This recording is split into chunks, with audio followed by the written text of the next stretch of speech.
안녕하세요. 여러분들의 멘탈 주치 수근원장입니다. 정신과에 한 번쯤 가봐야 하나 고민하면서도 이 영상을 누른 분들이라면 아마 마음속에 이런 생각들이 있을 거예요. 약 먹기 시작하면 평생 먹어야 되는 거 아니야? 나 이 정도로 정신과까지 가야 하나? 오버하는 거 아닐까? 이런 생각 때문에 몇 달, 몇 년을 망설이신 분들도 많을 겁니다. 사실 진료실에서 가장 많이 듣는 말 중 하나가 진작 올 걸 그랬어요 예요. 그만큼 오기 전까지의 두려움이 실제 훨씬 크게 부풀려져 있는 경우가 많습니다. 정신과는 무너진 사람이 마지막에 가는 곳도 아니고 약부터 처방받는 곳도 아니고 한 번 가면 되돌릴 수 없는 선택을 하는 곳도 아닙니다. 그런데 우리는 너무 많은 오해와 공포 프레임 속에서 혼자 버티는 쪽을 선택해왔죠. 그래서 오늘 이 영상에서는 정신과에 처음 가기 전에 꼭 알고 가셨으면 하는 것들을 있는 그대로 최대한 현실적으로 말씀드리려고 합니다. 막연한 불안 때문에 도움을 미루고 계셨다면 이 영상이 그 문턱을 조금은 낮춰줄 수 있을 겁니다.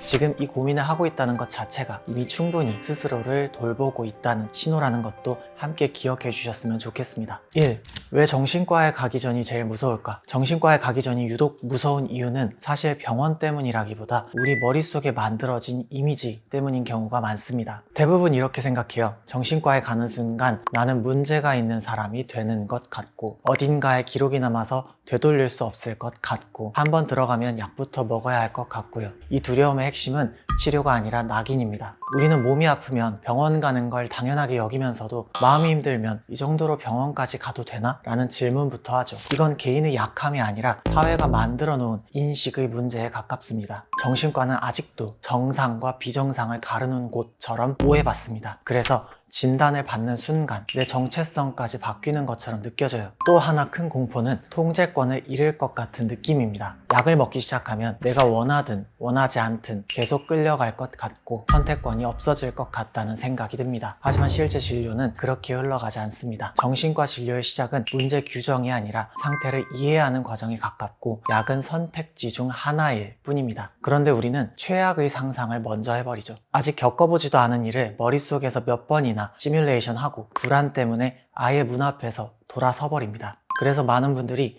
가보면 별거 아니었어요 라고 말하면서도 오기 전까지는 그렇게 오래 버티게 되는 겁니다. 정신과에 가기 전이 제일 무서운 이유는 그곳이 위험해서가 아니라 우리가 너무 모르는 상태이기 때문입니다. 2. 정신과에 처음 가면 실제로 무슨 일이 벌어질까? 처음 정신과에 간다고 하면 많은 분들이 머릿속으로 이런 장면을 떠올립니다. 들어가자마자 몇 가지 질문 던지고 바로 병명 붙이고 약 처방전 내밀고. 하지만 실제 진료는 그 이미지와 꽤 다릅니다. 대부분의 정신과 진료는 아주 평범한 병원 방문으로 시작됩니다. 접수하고 잠깐 기다리고 진료실로 들어가는 것까지 다른 병원과 크게 다르지 않아요. 진료실에 들어가면 가장 먼저 하는 건 왜 오셨는지를 묻는 겁니다. 이때 말을 잘해야 할 필요도 없고 정리해서 설명할 필요도 없습니다. 요즘 너무 힘들어요. 잠이 안 와요. 괜찮은 날보다 안 괜찮은 날이 많아요. 이 정도만 말해도 충분히 시작이 됩니다. 그 다음은 지금 겪고 있는 증상들이 언제부터 시작됐는지, 일상에 어떤 영향을 주고 있는지, 잠, 식사,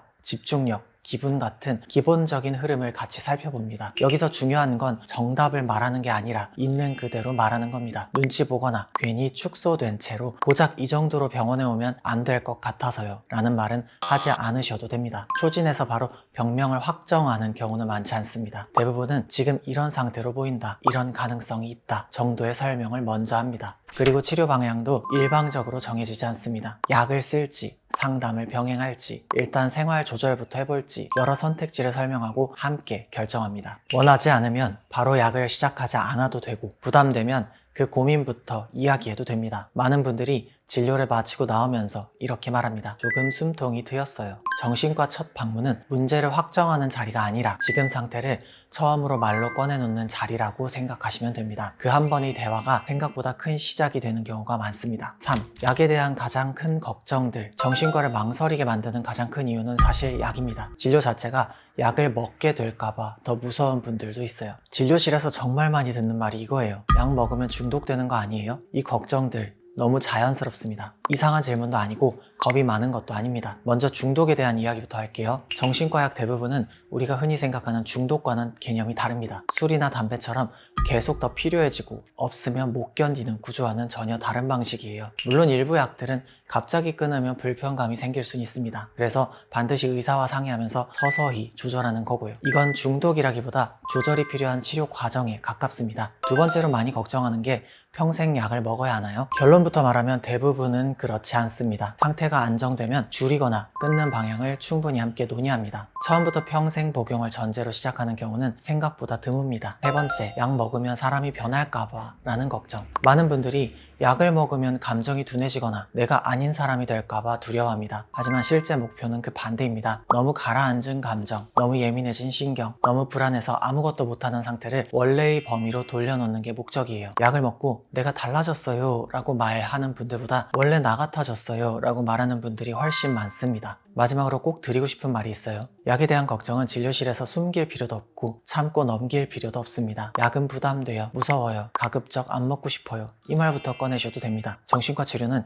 약을 먹이기 위한 과정이 아니라 지금의 나에게 어떤 도움이 가장 적절한지 같이 찾는 과정이니까요. 약은 강요가 아니라 선택지 중 하나라는 것, 이 점만 기억하셔도 첫 방문의 무게는 조금 가벼워질 겁니다. 좋은 진료를 받기 위해 미리 알면 좋은 것들, 정신과 진료를 처음 앞두고 계신 분들께 이건 꼭 알고 오셨으면 좋겠다 싶은 것들이 있어요. 이걸 잘 준비해 오시면 진료가 훨씬 편해지고 나를 제대로 설명 못한 것 같다 하는 아쉬움도 줄어듭니다. 첫 번째는 정리를 잘해서 와야 한다는 부담을 내려놓는 겁니다. 많은 분들이 어디서부터 말해야 할지 모르겠어요, 제가 말을 잘 못해서 걱정돼요, 이렇게 생각하시는데 솔직히 말하면 말을 잘할 필요 전혀 없습니다. 횡설수설해도 되고 중간에 말이 막혀도 되고 정리가 안 된 상태 그대로 오셔도 됩니다. 정리하는 건 의사의 역할이에요. 두 번째, 그래도 이 정도만은 생각해보면 좋습니다. 언제부터 힘들어졌는지, 지금 가장 괴로운 증상이 뭔지, 그리고 그게 일상에 어떤 영향을 주는지. 예를 들면 이런 식이에요. 한 달 전부터 잠이 거의 안 와요. 회사 가는 게 너무 버거워요. 이 정도만 있어도 진료는 충분히 시작할 수 있습니다. 세 번째, 이게 병원 올 정도인가? 라는 생각은 버리셔도 됩니다. 정신과 진료에서는 이 정도면 와도 된다는 기준선이 없습니다. 힘들어서 일상이 흔들리면 그 자체로 이유는 충분합니다. 남들보다 심한지, 더 버텨야 하는지, 그건 진료실에서 같이 판단하면 됩니다. 네 번째, 약 말고도 궁금한 걸 미리 떠올려 보세요. 약에 대한 걱정, 치료 기간, 상담만으로 가능한지, 일상에서 뭘 바꾸면 좋은지, 이런 질문들 다 해도 됩니다. 오히려 이런 질문이 많을수록 진료는 더 좋아집니다. 마지막으로 가장 중요한 것, 정신과 진료는 지금의 상태를 있는 그대로 들고 와서 같이 살펴보는 자리예요. 요즘 많이 힘들어요, 이 한 문장만 준비돼 있어도 진료는 이미 충분히 시작된 겁니다. 5. 나도 가도 될까? 망설이는 분들에게 정신과 진료를 앞두고 가장 많이 드는 생각이 바로 이거예요. 이 정도로 병원까지 가는 게 맞나? 이 질문을 하고 있다는 것 자체가 이미 많이 힘들다는 신호인 경우가 많습니다. 아픈 건 경쟁이 아니고 참는다고 해결되는 문제도 아닙니다. 그리고 진료 기록은 엄격하게 보호됩니다. 일상생활에 불이익을 주는 일은 거의 없습니다. 병원에 간다고 해서 약해지는 게 아닙니다. 오히려 내 상태를 방치하지 않겠다는 선택이고 나를 지키는 쪽에 더 가까운 결정입니다. 정신과는 완전히 망가진 다음에 가는 곳이 아니라 망가지기 전에 속도를 조절하러 오는 곳입니다. 지금 힘든 게 누구보다 심각해야 갈 수 있는 것도 아니고 남들과 비교해서 기준을 넘겨야 하는 것도 아닙니다. 이 상태로 계속 가는 게 맞나? 이 질문이 떠오른 순간이면 이미 충분합니다. 병원 문을 여는 건 약해지는 행동이 아니라 내 상태를 외면하지 않겠다는 아주 현실적인 판단입니다. 오늘 당장 예약을 하지 않아도 괜찮아요. 다만 이 영상 하나로 나는 가도 되는 사람인가? 라는 질문에 조금은 답이 됐다면 그걸로 충분합니다. 지금의 나를 혼자서만 견디지 않아도 됩니다.